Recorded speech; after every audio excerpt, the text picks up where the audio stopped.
د اسلامي امارت د بهرنیو چارو وزارت اعلان کړی چې د دوحې پروسې په چوکاټ کې د کاري ډلې دریمه کاري غونډه د ملګرو ملتونو د مرستندویه پلاوي دفتر په کوربتوب په کابل کې د بیلابیلو امارتي ادارو د یو شمېر استازو په ګډون ترسره شوه. دا غونډه د اسلامي امارت د وزارتونو، د افغانستان مرکزي بانک، نړیوالو سازمانونو، ډیپلوماټانو، متخصصینو او د ملګرو ملتونو د استازو په ګډون د بیلابیلو کورنیو او بهرنیو ادارو د استازو په پراخه ګډون سره ترسره شوه. د دوحې پروسې د خصوصي سکتور د کاري ډلې دریمه ناسته په حضوري او آنلاین بڼه د ملګرو ملتونو د مرستندوی ماموریت یوناما په کوربتوب په کابل ګرینډ هوټل کې ترسره شوه. په ناسته کې د افغانستان اسلامي امارت د بهرنیو چارو، مالیې، صنعت او سوداګرۍ، اقتصاد، کار او ټولنیزو چارو وزارتونو او د افغانستان بانک د استازو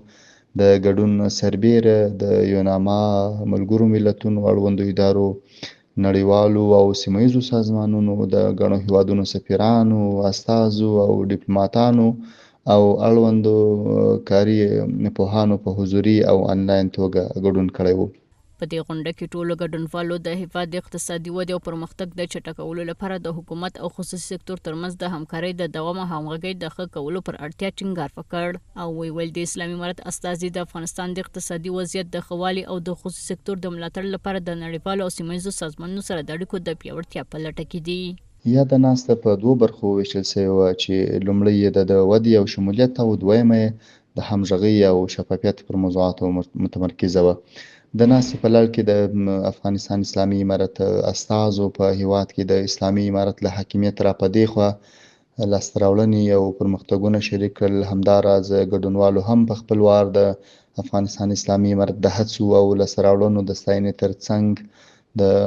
خصوصي سکتور د حمایې په برخه کې د خپلو ترسره کړو همکاریو یادونه وکړه او د دوامدارې همکارۍ لپاره خپل ژمنتیا څرګنده کړه. ټولو اړخونو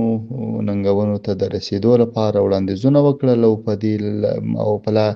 ډیرې همغږۍ باندې ټینګار وشو. د اسلامي امارت د بهرنیو چارو وزارت زیاته کړه چې دواړو لورو د دوامدار همکارۍ په پیاوړتیا ټینګار وکړ او زیاته کړه چې د دې همکارۍ دوام کولی شي د اقتصادي ودې او د هیواد د کاري چاپیریال په ښه کولو کې اغېزمن رول ولوبوي.